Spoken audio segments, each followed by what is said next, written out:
HSC পর্যায়ের তথ্য ও যোগাযোগ প্রযুক্তি বিষয়ের পঞ্চম অধ্যায় প্রোগ্রামিং ভাষার উপর তোমাদের আজকের ক্লাসে স্বাগত জানাচ্ছি আমি মোহাম্মদ আব্দুর রহিম সুমন।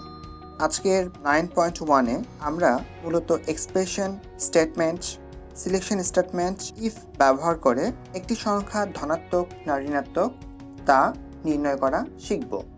তোমাদের এই পর্বটি দেখার পূর্বে মনে রাখতে হবে সি প্রোগ্রামিং বা প্রোগ্রামিং ভাষার ক্লাসগুলো খুব ঘনিষ্ঠভাবে একটি ক্লাস আরেকটি ক্লাসের সাথে সম্পর্কযুক্ত। কাজে এই ক্লাসগুলো একটি ধারাবাহিকতা রক্ষা করে পূর্বের ক্লাস এবং ক্লাসের সাথে সম্পর্কযুক্ত বিষয়গুলো চর্চা করে তার পরবর্তী ক্লাসে অগ্রসর হওয়াটাই তোমাদের জন্য ভালো হবে।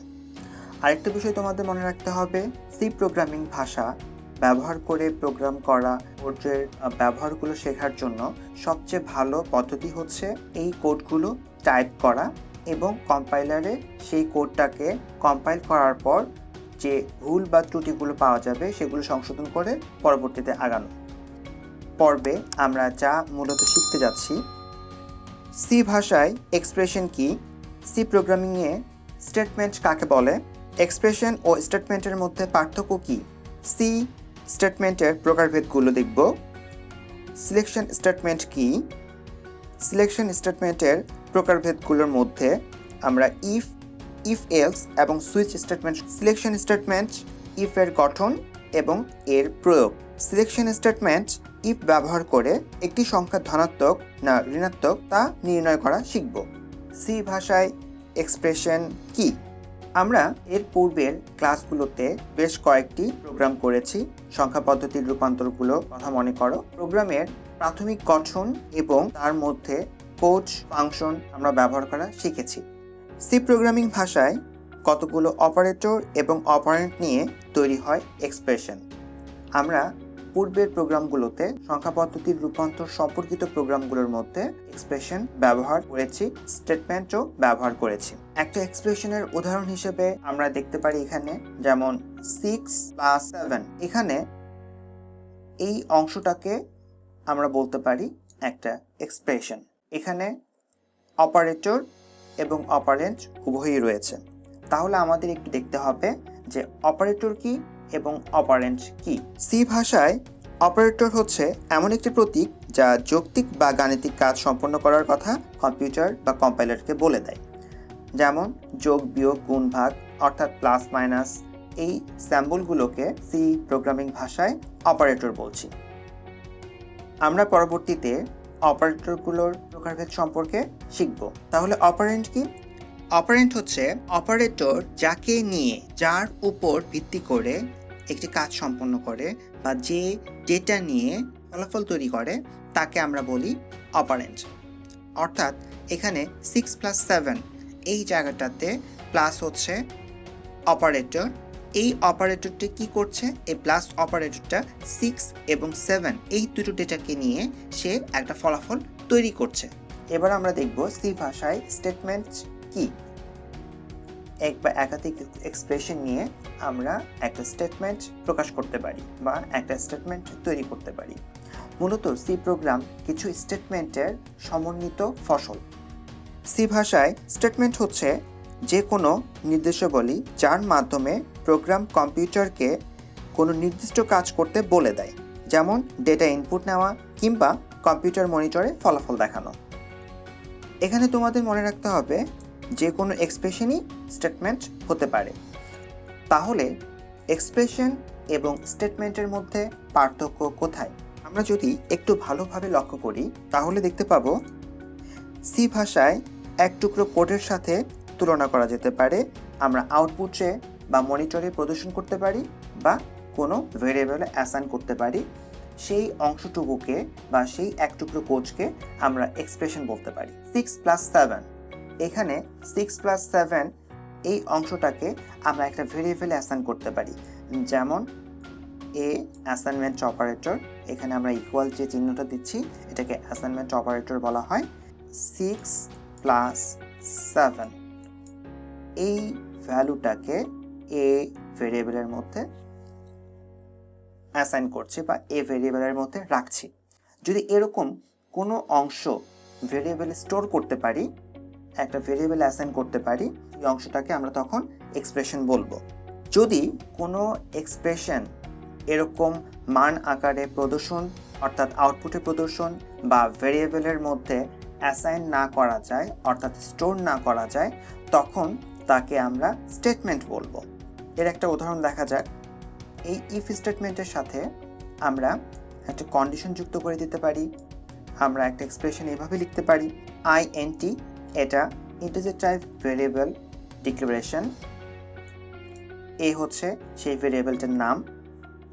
এখানে একটা অ্যাসাইন অপারেটর ব্যবহার করা হয়েছে, এরপর আমরা একটা এক্সপ্রেশন ব্যবহার করেছি। এখানে লক্ষণীয় যে ম্যাক্সিমাম সময় আমরা দেখতে পাবো সেমিকোলন দিয়ে একটা স্টেটমেন্ট শেষ হয়েছে। এইটুকু অংশকে আমরা বলছি এক্সপ্রেশন, কারণ 6 এবং 7 এর মান যোগফল আকারে আমরা কি করতে পারছি, এ নামের একটা ভেরিয়েবলের মধ্যে অ্যাসাইন করতে পারছি। কিন্তু আমরা যদি এই ভেরিয়েবল ডিক্লারেশন টাইপটা সহ চিন্তা করি সেমিকোলন পর্যন্ত, এই সম্পূর্ণ অংশটাকে আমরা কোনো ভেরিয়েবলের মধ্যে, এই পুরো বাক্যটাকে আমরা কোনো ভেরিয়েবলের মধ্যে অ্যাসাইন করতে পারবো না। পুরো অংশটাকেও আমরা আউটপুটে প্রদর্শন করার জন্য কমান্ড দিতে পারবো না। আমরা এরকম যদি কোনো অংশটা পাই তাহলে তাকে আমরা বলছি স্টেটমেন্ট। অর্থাৎ এক্সপ্রেশন এবং স্টেটমেন্টের মূল পার্থক্য আমরা আপাতত এভাবে মনে রাখতে পারি। এক্সপ্রেশনটাকে আমরা ফলাফল আকারে প্রদর্শন করতে পারছি, স্টেটমেন্টকে ফলাফল আকারে প্রদর্শন করতে পারছি না। এক্সপ্রেশনটা কিভাবে প্রদর্শিত হবে বা কিভাবে সংরক্ষিত হবে বা কিভাবে এক্সপ্রেশনটা ব্যবহৃত হবে, সেই অংশটা যেভাবে বলে দেওয়া হচ্ছে, যার সাহায্যে বলে দেওয়া হচ্ছে, তাকে আমরা বলতে পারি স্টেটমেন্ট। অর্থাৎ এক্সপ্রেশন স্টেটমেন্টের একটা অংশ। এবার আমরা দেখব সি স্টেটমেন্টের প্রকারভেদগুলো। আমরা জানি সি প্রোগ্রামিং ভাষার জনক Dennis Ritchie. The C programming language, এই বইটিতে উনি স্টেটমেন্টের প্রকারভেদ করেছেন মূলত 6টি। এগুলো হচ্ছে labelled statement, expression statement, compound statement, selection statement, iteration statement এবং জাম্প স্টেটমেন্ট। তবে তোমাদের মনে রাখতে হবে আমাদের বইগুলোতে প্রকারভেদগুলো কিছুটা এরকম পাবো: সিম্পল স্টেটমেন্ট এবং কম্পাউন্ড স্টেটমেন্ট, আর পাবো কন্ট্রোল স্টেটমেন্ট। কন্ট্রোল স্টেটমেন্টের অন্তর্গত কন্ডিশনাল স্টেটমেন্ট, লুপ স্টেটমেন্ট এবং জাম্পিং স্টেটমেন্ট। এগুলো সম্পর্কে আমরা ধীরে ধীরে জানব। এবার আসা যাক সিলেকশন স্টেটমেন্ট। এই সিলেকশন স্টেটমেন্টটা কি? সিলেকশন শব্দটা দিয়েই সিলেকশন স্টেটমেন্ট সম্পর্কে ধারণা পাওয়া যায়। যে স্টেটমেন্টের সাহায্যে আমরা আপাতত এভাবে মনে করতে পারি, যে স্টেটমেন্টের সাহায্যে কোন কাজটি সম্পন্ন হবে তা সিলেক্ট করা যায়, অর্থাৎ আরেকটা স্টেটমেন্ট যদি সিলেক্ট করা যায়, তখন এই ধরনের স্টেটমেন্টগুলোকে আমরা বলতে পারি সিলেকশন স্টেটমেন্ট। আমরা এভাবে সাজিয়ে লিখতে পারি: যে স্টেটমেন্টের সাহায্যে প্রদত্ত মান বা ভ্যালুর উপর নির্ভর করে এক সেট স্টেটমেন্ট থেকে এক বা একাধিক স্টেটমেন্ট সিলেক্ট করা যায় তাকে সিলেকশন স্টেটমেন্ট বলে।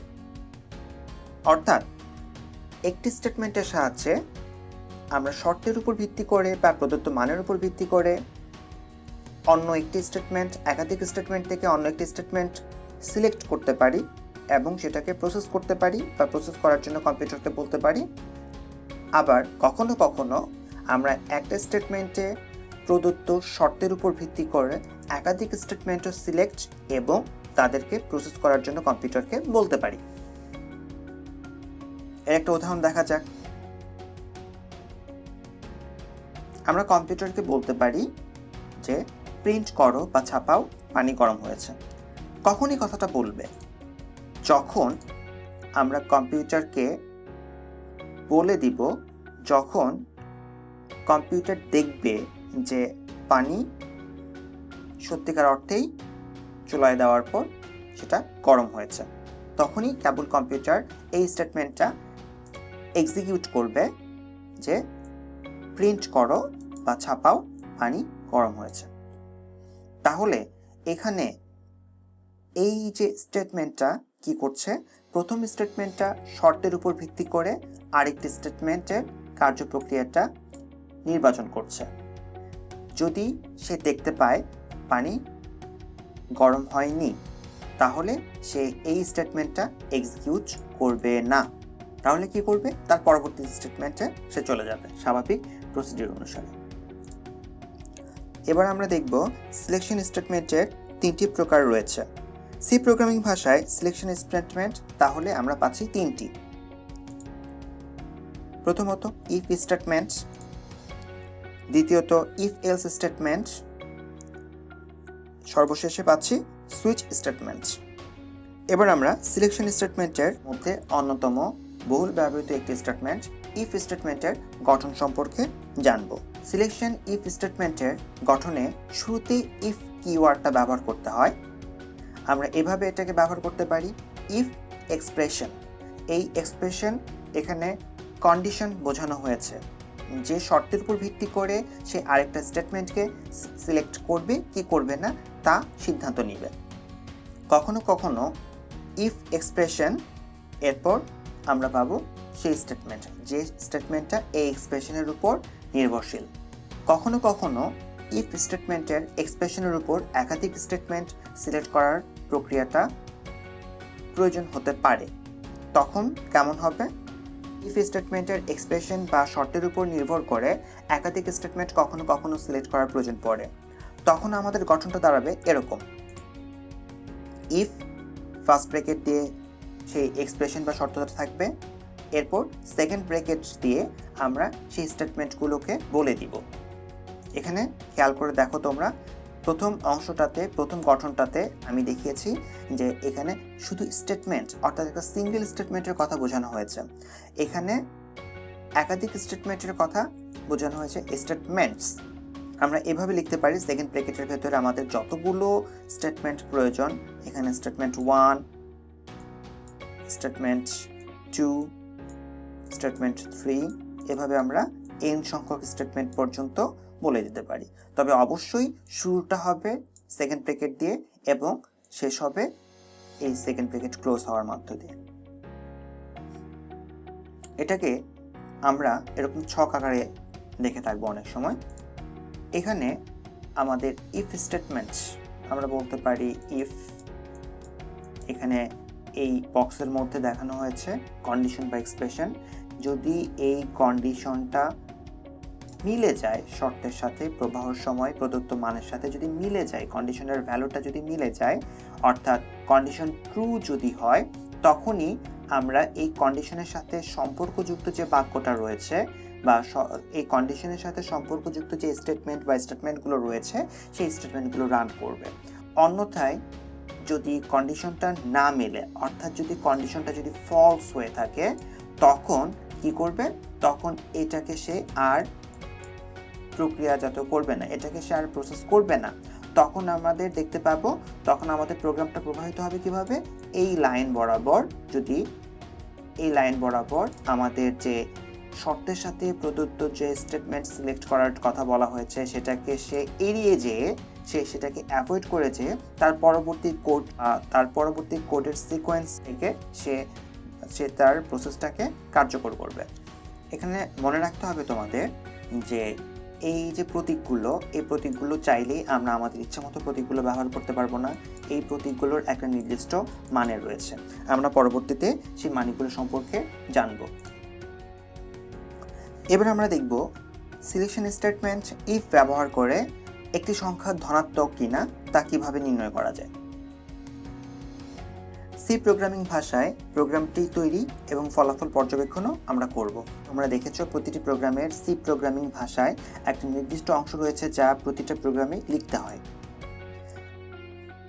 include stdio.h হেডার ফাইল, এরপর মেইন ফাংশনের শুরু এবং মেইন ফাংশনের এলাকা শেষ সেকেন্ড ব্র্যাকেটের মাধ্যমে চিহ্নিত করে দিতে হয়। যেহেতু আমাদের ইফ স্টেটমেন্ট ব্যবহার করতে হবে, তার মধ্যে আমরা শর্ত দিব, সেই ক্ষেত্রে আমরা যেহেতু সংখ্যা ধনাত্মক না ঋণাত্মক তা নির্ণয় করতে চাচ্ছি, তাহলে একটা সংখ্যা কিবোর্ড থেকে ইনপুট নিতে হবে, অর্থাৎ ব্যবহারকারীর কাছ থেকে আমরা একটা সংখ্যা ইনপুট নিব। সেই ক্ষেত্রে আমাদের একটা ভেরিয়েবল অ্যাসাইন করতে হবে এবং আমরা ধরে নিচ্ছি সংখ্যাটা হবে পূর্ণ সংখ্যা। আমরা প্রথমেই NUM নাম নামের একটি ভেরিয়েবল ডিক্লেয়ার করলাম এবং ভেরিয়েবলটার টাইপ হবে INT অর্থাৎ ইন্টিজার টাইপ। এরপর আমরা printf ফাংশন, এটা একটা ফাংশন। আমরা ফাংশন কিভাবে চিনি? আমি এর আগেও ক্লাসগুলোতে বলেছি যে ফাংশন সাধারণত ফার্স্ট ব্র্যাকেট, যদি কোনো শব্দের কিওয়ার্ডের সাথে ফার্স্ট ব্র্যাকেট থাকে তাহলে তোমরা ধরে নিতে পারো সেটা একটা ফাংশন। printf ফাংশন, এই printf ফাংশনের ডাবল কোটেশনের মধ্যে স্বাভাবিক নিয়মটা কি? ডাবল কোটেশনের মধ্যে যে লেখাগুলো আমরা লিখব কোনো কিওয়ার্ড কিংবা স্পেশাল সিম্বল ব্যতীত তা হুবহু আমাদের আউটপুট মনিটরে প্রদর্শিত হবে। অর্থাৎ এন্টার এ নাম্বার আমরা ব্যবহারকারীকে বলে দিচ্ছি যে একটা নাম্বার ইনপুট দেওয়ার জন্য। এরপর scanf, এটা আরেকটা ফাংশন। এই scanf ফাংশনের মাধ্যমে আমরা বলে দিচ্ছি কিবোর্ড থেকে যে ব্যবহারকারী যে কিটা প্রেস করবে বা যে সংখ্যাটা টাইপ করবে সেই সংখ্যাটাকে স্ক্যান করে নেওয়ার জন্য, মেমোরিতে স্টোর করার জন্য। সেই %d এখানে একটা ফরম্যাট স্পেসিফায়ার ব্যবহার করা হয়েছে। ফরম্যাট স্পেসিফায়ার সম্পর্কে এর আগেও বলা হয়েছে। %d এখানে ইন্টিজার টাইপ, AINT এর সাথে সম্পর্কযুক্ত।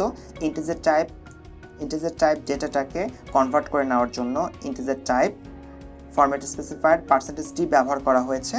এবং এই রূপান্তরিত বাইনারিতে রূপান্তরিত ফলাফল ডেসিমেল হিসেব করে সেই বাইনারিতে রূপান্তরিত ফলাফলটা কোথায় থাকবে?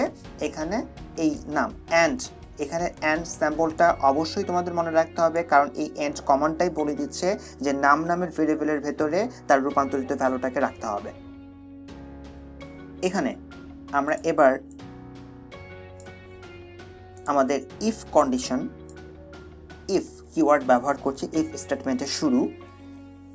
ফার্স্ট ব্র্যাকেটের মধ্যে আমরা বলে দিচ্ছি সেই শর্তটা, এক্সপ্রেশনটা, যে নাম যদি ইজ গ্রেটার দেন ইকুয়াল 0 হয়ে থাকে, অর্থাৎ শূন্যের থেকে বড় বা শূন্যের সমান হয়ে থাকে, তাহলে এই নাম ভেরিয়েবলের মধ্যে যে সংখ্যাটা রয়েছে বা যে অঙ্কটা থাকবে সেই অঙ্কটা হবে ধনাত্মক।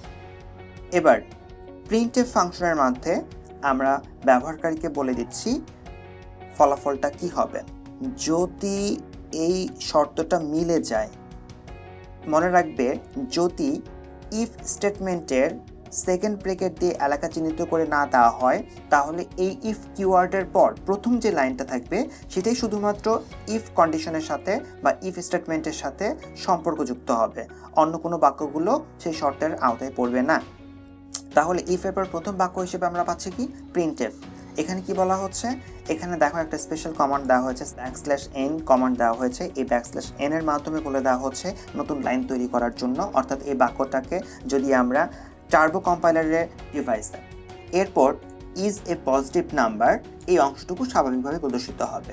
এবার এখানে যে ভ্যালুটা প্রদর্শিত হবে এই ভ্যালুটা কার কাছ থেকে যাবে? এই নাম নামের ভেরিয়েবলের কাছ থেকে। এই নাম, এই অংশটুকু আমরা দেখতে পাবো না, এর ফলটা আমরা দেখতে পাবো।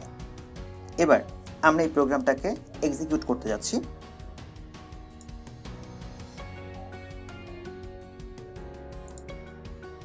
বিল্ড অ্যান্ড রান কমান্ড দিচ্ছি আমরা।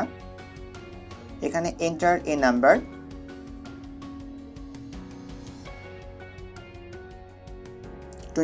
টাইপ করছি। এটা অবশ্যই 0 থেকে বড়, সেই ক্ষেত্রে আমরা বলতে পারি পজিটিভ নাম্বার। ফলাফল দেখানোর কথা যে 29 ইজ এ পজিটিভ নাম্বার। আমরা ফলাফল দেখতে পাচ্ছি যে the number you have entered. Remember, এই এন্টার্ডের ইকুয়াল চিহ্নর পর আমরা %d এখানে ব্যবহার করেছিলাম।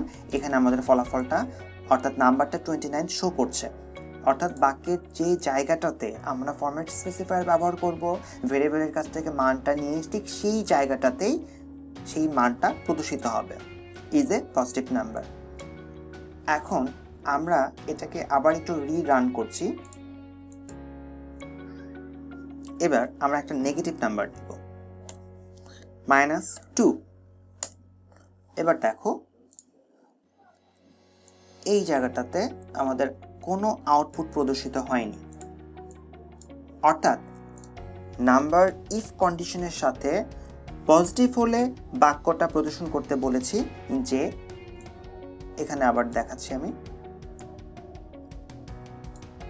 যদি নাম্বারটা পজিটিভ হয় তাহলেই, অর্থাৎ ইফ যদি কন্ডিশনটার সাথে মিলে তবেই এই বাক্যটা এক্সিকিউট হওয়ার কথা, এরপর আর কোনো কিছু দেখানোর কথা না।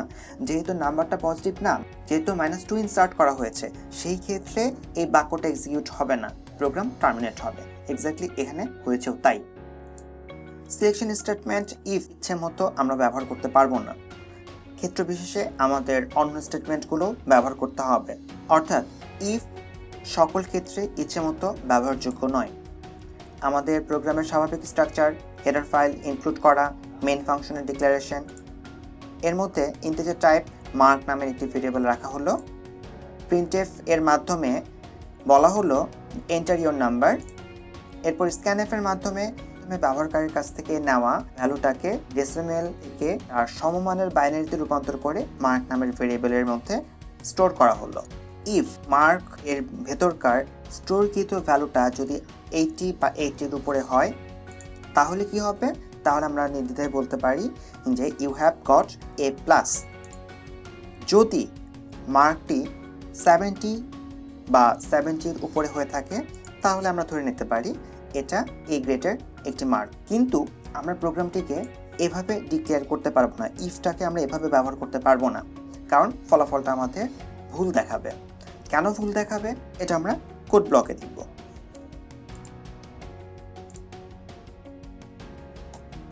এখানে আমরা প্রথমেই ছোট সংখ্যাটা ইনপুট নিলাম 70, এ পর্যন্ত ঠিক আছে।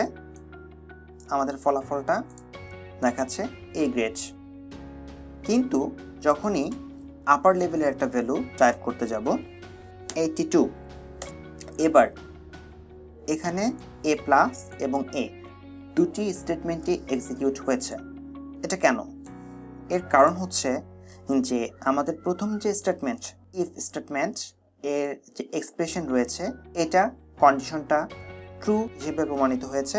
দ্বিতীয় যে স্টেটমেন্ট 82 এটা কিন্তু 70 এর থেকে বড়, সেক্ষেত্রে এই স্টেটমেন্টটাও এক্সিকিউট হচ্ছে। তাই আমরা বলতে পারি ইফ স্টেটমেন্ট আমরা চাইলে আমাদের ইচ্ছে মতো ব্যবহার করতে পারবো না, এবং ক্ষেত্র বিশেষে আমাদের ইফ এলস এর মতো অন্যান্য স্টেটমেন্টগুলো এবং লজিক্যাল অপারেটর বা অন্যান্য অপারেটরগুলোরও সাহায্য নিতে হবে।